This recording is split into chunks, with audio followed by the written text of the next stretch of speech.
Em destaque no Panorama CBN, ex-presidente do INSS é preso em ação contra descontos ilegais em aposentadorias. STF decide tornar réu ex-assessor de Moraes no TSE. Enem divulga gabaritos de primeira prova. Fogo em hospital de Fortaleza causa susto e obriga a retirada de pacientes às pressas. E flamenguistas esgotam ingressos para a final da Libertadores. Panorama CBN. Olá para você, seja muito bem-vinda, muito bem-vindo à edição desta noite do Panorama CBN. Eu sou Lucas Soares. A partir de agora, em menos de meia hora, eu vou te contar o que de mais importante aconteceu aqui no Brasil e no mundo e o que foi destaque na programação da Rádio CBN ao longo desta quinta-feira, dia 13 de novembro de 2025. O ex-presidente do INSS, Alessandro Stefanuto, foi preso nesta quinta-feira na nova fase da operação da Polícia Federal que apura desvios ilegais de aposentados e pensionistas. Ele foi demitido em abril deste ano do governo. A Polícia Federal apontou que Stefanuto recebia R$250 mil quando comandava o órgão no esquema de descontos ilegais de aposentados. Segundo a decisão sigilosa do ministro André Mendonça, do Supremo, que determinou a prisão, há indícios de que Stefanuto exerceu o papel de facilitador institucional do grupo criminoso dentro do INSS. Primeiro como procurador-chefe e depois como presidente do órgão. Além dele, outras 7 pessoas foram detidas na ação dessa quinta. O ex-procurador-geral, Virgílio Antônio Oliveira Filho, a mulher dele, Thaisa Hoffmann, o presidente do Instituto Terra e Trabalho, Vinícius Ramos da Cruz, o diretor da Confederação Nacional dos Agricultores Familiares e Empreendedores Familiares Rurais, Tiago Abraão Ferreira Lopes, e os empresários ligados à Conafer, Cícero Marcelino de Souza Santos e Samuel Crisóstomo do Bonfim Júnior. Havia um mandado de prisão também contra Antônio Carlos Antunes, o careca do INSS, mas ele já está preso. Além das prisões, a Polícia Federal cumpriu 63 mandados de buscas e medidas cautelares no Distrito Federal e em 14 estados. Dentre os alvos de buscas estava o ex-ministro da Previdência da gestão Bolsonaro, José Carlos Oliveira, que após se converter ao islamismo, passou a se chamar Ahmed Mohamed. Ele terá que usar tornozeleira eletrônica. Foram feitas buscas também em endereços ligados ao deputado federal Euclides Petersen, do Republicanos de Minas Gerais, e do deputado estadual do Maranhão, Edson Araújo, do PSB. Na CPMI do INSS, parlamentares inclusive aprovaram a quebra dos sigilos fiscal e bancário de Edson. Segundo o presidente do colegiado, o senador Carlos Viana, após mirar nos operadores, laranjas e funcionários envolvidos no esquema, a investigação agora se aproxima do primeiro escalão. Esse primeiro escalão que é formado por políticos, pessoas que de governo a governo ajudaram e incentivaram ou indicaram essas pessoas, esses servidores, para continuarem na Previdência. Durante as buscas nesta quinta foram apreendidos carros de luxo, dinheiro em espécie, armas e munição. Os alvos da operação são investigados pela inserção de dados falsos em sistemas oficiais, organização criminosa, estelionato previdenciário, corrupção ativa e passiva, além de atos de ocultação e dilapidação patrimonial. A defesa de Stefanuto afirmou que comprovará a inocência dele. Já o gabinete do Eduardo Euclides Petersen divulgou nota afirmando que ele está à disposição para prestar esclarecimentos. As defesas dos demais investigados não foram localizadas. E saiu hoje mais uma pesquisa Genial Quest com o cenário eleitoral para 2026. No levantamento divulgado há um ano da eleição presidencial, o presidente Lula mantém a liderança em todos os cenários de primeiro e segundo turnos pesquisados, porém com vantagem menor sobre os adversários. O adversário que mais se aproxima do petista é o ex-presidente Jair Bolsonaro. No cenário de segundo turno, Lula teria 42% contra 39% de Bolsonaro. A diferença, que era de 10 pontos em outubro, caiu para 3, o que faz eles empatarem tecnicamente. Nos demais cenários, Lula tem 5 pontos de vantagem sobre o ex-ministro Ciro Gomes, o governador de São Paulo, Tarcísio de Freitas, e Ratinho Júnior, governador do Paraná. Contra Ciro, Lula tem 38% contra 33% do adversário. Já contra Tarcísio, Lula aparece com 41% e o governador paulista com 36%. Contra Ratinho Júnior, o petista tem 40% a 35%. Em outubro, a diferença para Ciro era de 9 pontos, para Tarcísio, 12 pontos e para Ratinho, 13 pontos percentuais. A pesquisa foi realizada entre os dias 6 e 9 de novembro. Foram 2.004 entrevistas presenciais com brasileiros de 16 anos ou mais. A margem de erro é de 2 pontos percentuais. Falando em pesquisa e popularidade, hoje o presidente Lula se reuniu no Palácio do Planalto com ministros que foram governadores para tratar de segurança pública. A reunião foi convocada ontem, dia de grande movimentação no Executivo e no Congresso, em torno do projeto de lei antifacção, que estava na pauta da Câmara, mas teve a análise adiada. Segundo a ministra Gleisi Hoffmann, o objetivo da conversa foi fazer uma avaliação geral sobre o tema. Lula queria ouvir as opiniões dos atuais ministros.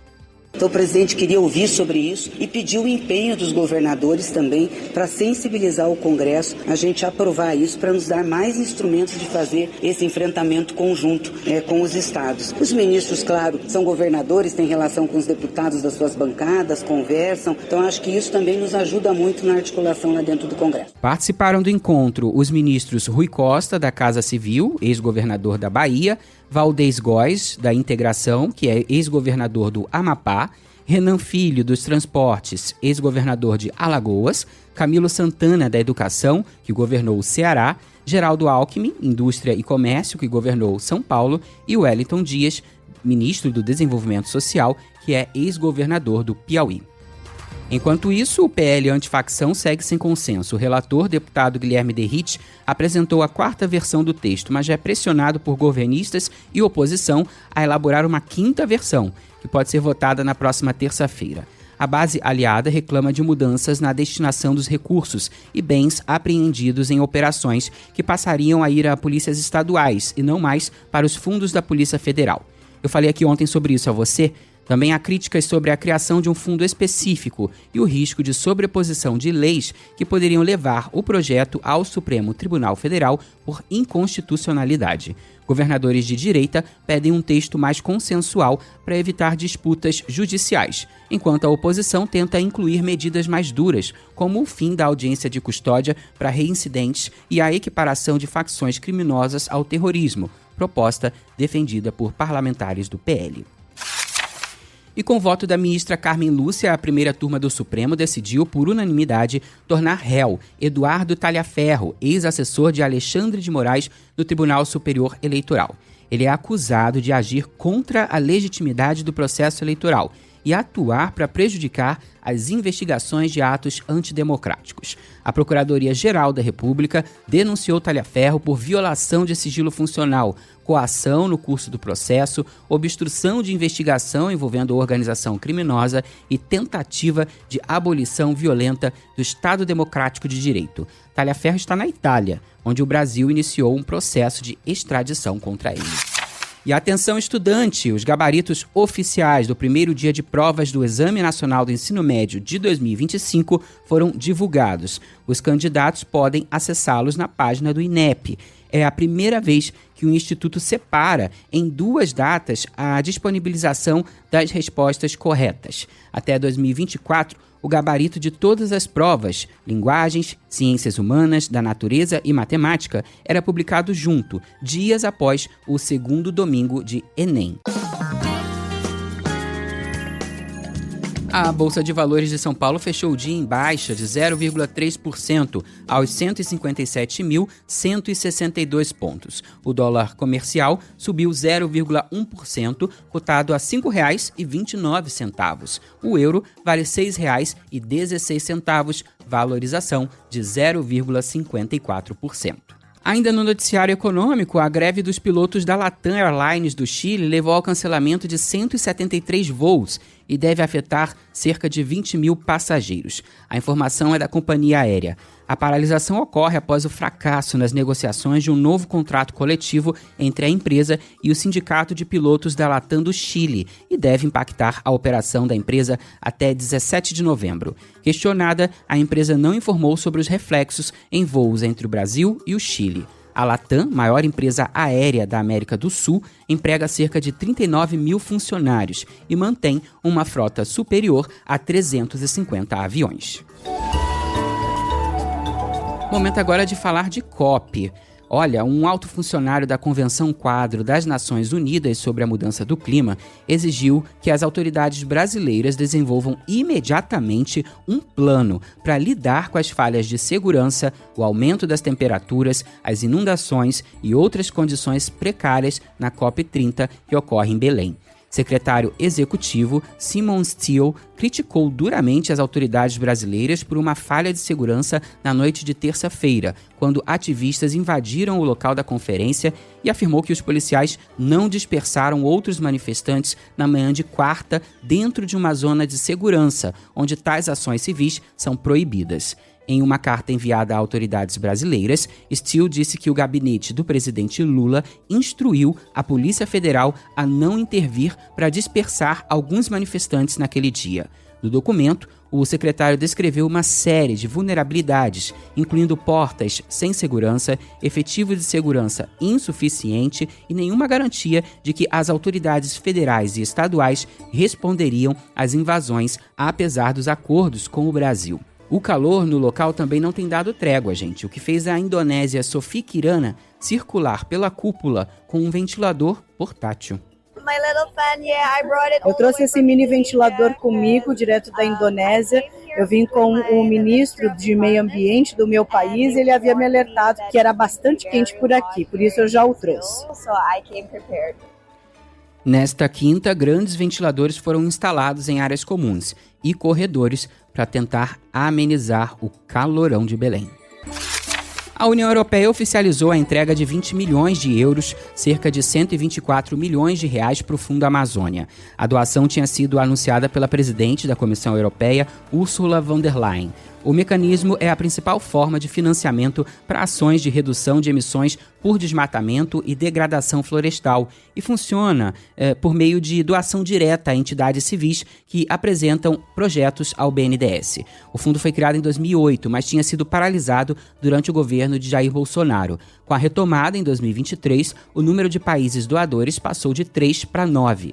No último domingo, a Suíça oficializou a doação de cerca de 33 milhões de reais. Também participam Alemanha, Noruega, Reino Unido, Dinamarca, Estados Unidos, Japão e Irlanda. O valor de financiamentos passou de 300 milhões de reais por ano para mais de 1 bilhão e 200 milhões, apoiando 650 instituições em 75% dos municípios da Amazônia.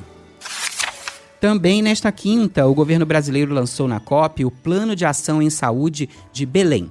A iniciativa apresenta medidas para que os países possam preparar os próprios sistemas de saúde para responder aos efeitos das mudanças climáticas. Em entrevista ao jornal da CBN, o ministro da Saúde, Alexandre Padilha, afirmou que a saúde e o clima precisam ser discutidos em conjunto.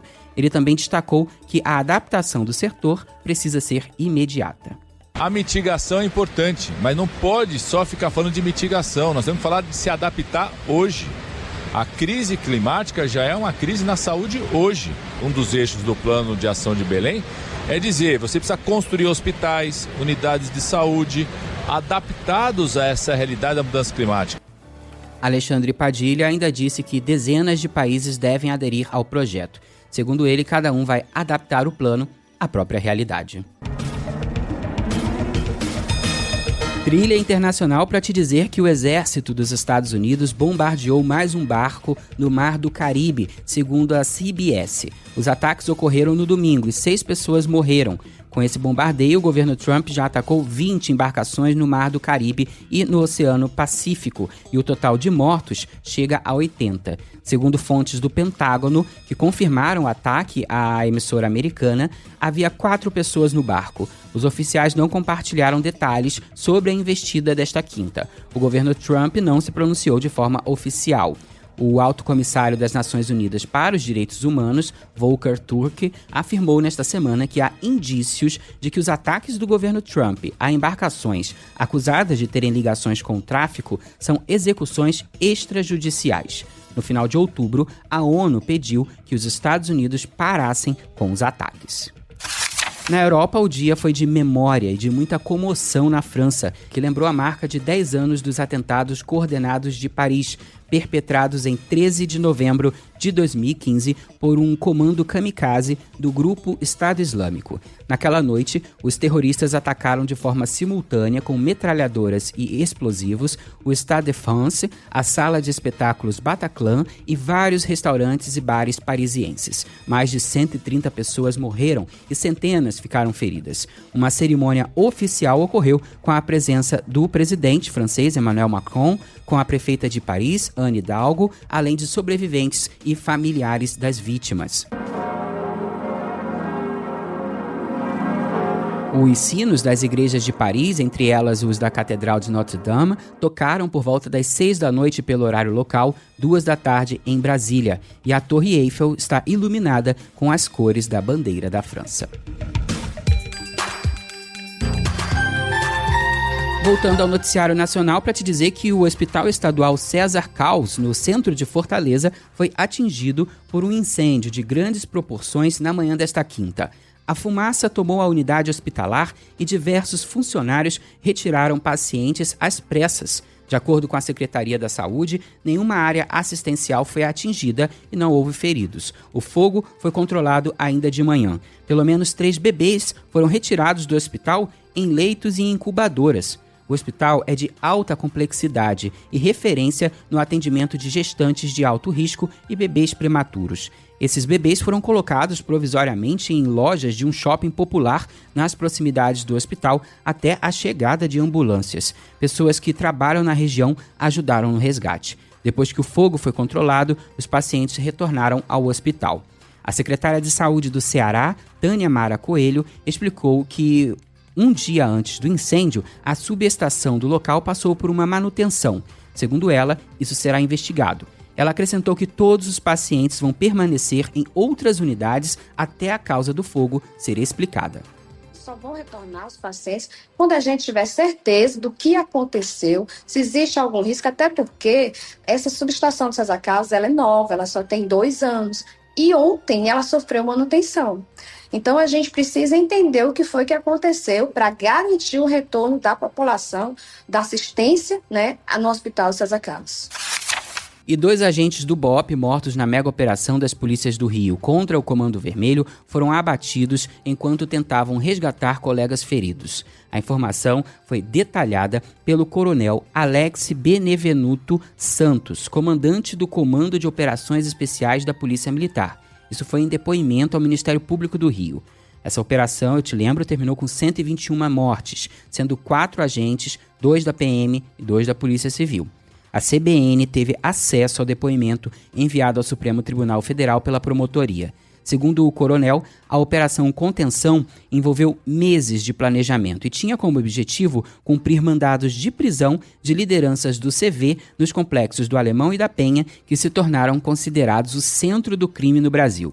A estratégia previa que a Polícia Civil atuasse na Vila Cruzeiro, o BP Choque no Alemão e o BOPE na Serra da Misericórdia, ponto estratégico entre os 2 complexos.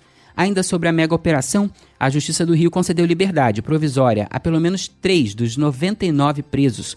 O dado consta de um levantamento feito pela nossa reportagem, que analisou dezenas de decisões proferidas em audiências de custódia realizadas nos dias posteriores à ação. Dos 99 presos, 17 tinham mandados de prisão em aberto que foram cumpridos durante a ação.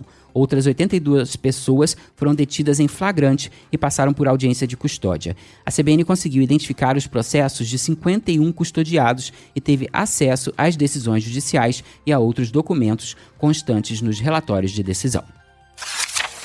E imagens obtidas com exclusividade pela CBN mostram uma forte desaceleração do caminhão que supostamente sofreu uma tentativa de sequestro no Rodoanel, em São Paulo, nesta quarta. Você lembra, a gente contou essa história aqui no Panorama. O vídeo também revela que o veículo rodou vários quilômetros, mesmo depois de acionar o botão de pânico. Até o momento não foram encontradas imagens de câmeras de segurança ou de monitoramento que registrem a ação de criminosos responsáveis por sequestrar e prender com explosivos falsos o motorista do caminhão. Ele disse à polícia que bloqueou o rodoanel depois da ordem de 3 criminosos. As gravações registradas por câmeras de monitoramento mostram instantes anteriores ao desfecho da ocorrência que mobilizou a polícia e equipes de resgate. O vídeo, gravado às 4h34 da manhã, mostra um caminhão azul trafegando no quilômetro 29 do rodoanel ainda durante a madrugada. É possível ver o veículo seguindo pela faixa da direita e em seguida mudando para a faixa central, depois para a terceira pista, em um movimento considerado normal, sem manobras bruscas ou indício de anormalidade. Segundo informações obtidas pela reportagem, 34 minutos antes da gravação, o motorista havia acionado o botão do pânico do caminhão, indicando à empresa transportadora que algo estava errado. O alerta foi registrado pela Agência de Transporte de Estado de São Paulo às 4 da manhã. A ocorrência policial, no entanto, teve início apenas por volta das 5h25, quando o caminhão foi encontrado parado na via, no mesmo ponto onde ocorreu o bloqueio que chamou a atenção dos motoristas e das forças de segurança. O veículo foi identificado por uma equipe de Honda da concessionária, que acionou a polícia. O delegado Márcio Fruet disse que a polícia está com dificuldades para achar imagens que esclareçam a dinâmica do ocorrido. Essa é um dos pontos principais da investigação, né? Quando nós nos deparamos com dificuldades como essa, né? Seria muito mais simples se tivesse uma imagem logo no ponto, né? Temos trabalhado com imagens periféricas, próximas e também voltando todo o percurso, desde momentos muito anteriores. E também outras informações técnicas, né? Como, por exemplo, o georreferenciamento dele, demais diligências que, por isso, também demandam certo tempo, que a gente precisa de resposta de outras instituições, outras empresas que estão muito colaborativas.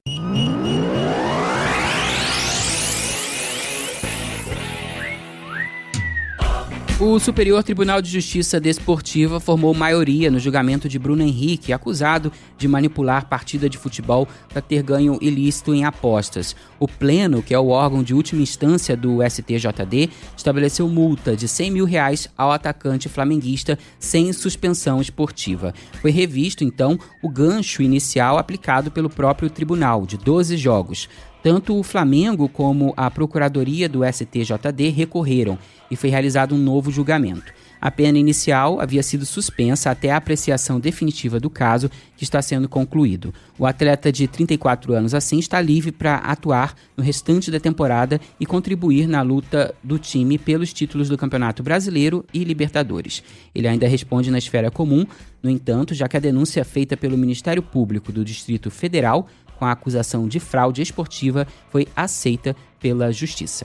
Agora olha essa história extracampo também. 4 mandados de busca e apreensão foram cumpridos pela Polícia Federal no Rio para investigar um esquema de fraudes no saque do FGTS em nome de jogadores de futebol, ex-atletas e treinadores. A operação, que está na terceira fase, foi batizada de Fake Agents, mira o grupo liderado pela advogada Joana Costa Prado de Oliveira, que usava documentos falsos e envolvimento de funcionários da Caixa Econômica Federal para desviar cerca de R$7 milhões. 3 dos mandados foram cumpridos em residências de servidores da Caixa. Entre as vítimas estão jogadores brasileiros e estrangeiros, além de treinadores. Alguns nomes já identificados são Paulo Guerreiro, Christian Cueva, João Rojas, Ramírez, Gabriel Jesus e o ex-técnico Oswaldo de Oliveira, que afirma ter perdido mais de R$3 milhões. Agora falando de futebol de fato e não de polícia, viu? Os ingressos para assistir o Flamengo na final da Libertadores esgotaram em menos de 1 hora. A Conmebol abriu as vendas para o público geral no início da tarde para os torcedores do rubro-negro. O jogo entre Palmeiras e Flamengo está marcado para o dia 29 de novembro no Estádio Monumental de Lima, no Peru. Os ingressos custam cerca de R$500. E a FIFA divulgou nesta quinta os indicados ao prêmio Puskás e Marta, que serão oferecidos aos gols mais bonitos da última temporada no futebol masculino e feminino e entregues na cerimônia do The Best 2025. Os brasileiros Alejandro, ex-Vitória e hoje no CSKA Moscou, e Lucas Ribeiro, do Mamelodi Sundowns, disputarão entre os homens, enquanto Marta concorre entre as mulheres. O atacante ex-Vitória disputará o prêmio por conta do gol marcado diante do Cruzeiro em agosto do ano passado pelo Campeonato Brasileiro. Alejandro acertou uma bicicleta ainda da entrada da área e encobriu o goleiro Cássio.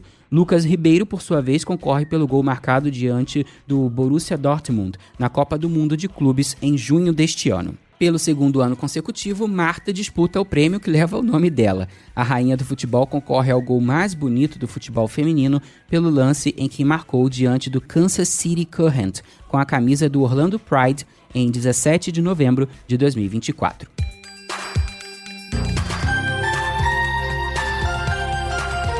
Reforço aqui o convite para você mandar mensagem para o Panorama nesse meu período aqui. Meu e-mail é lucas.soares@cbn.com.br. No Instagram é só procurar Lucas Soares __. Se você quiser, também dá para deixar a mensagem lá no Spotify pra gente. Eu destaco uma mensagem carinhosíssima da Aline Caldeira, que fez referência àquele caso que comentamos ontem sobre o safari humano na Guerra da Bósnia. Terrível, né? Pois é, eu lembrei da série Black Mirror, mas ela lembrou do filme Bacurau. Aliás, um ótimo filme do Kleber Mendonça, que eu gostei muito. E aí a Aline deixou o recado: mais cinema nacional, por favor. Recado que eu endosso sempre. Valorizemos o cinema nacional, sem dúvida, Aline. Deixo também um abraço para o querido Marco César Mendes, ele que está sempre acompanhando o Panorama, sempre comentando no Spotify. Muito obrigado pela sua audiência, Marco. Essa edição do Panorama vai ficando por aqui. A produção e o roteiro foram feitos por mim, Lucas Soares, e a edição e a sonorização são do Anderson Wendel, o Tico. A próxima edição do Panorama chega por volta das 7 da manhã com a Bianca Santos. Amanhã eu tô de volta, viu? Espero você. Até lá.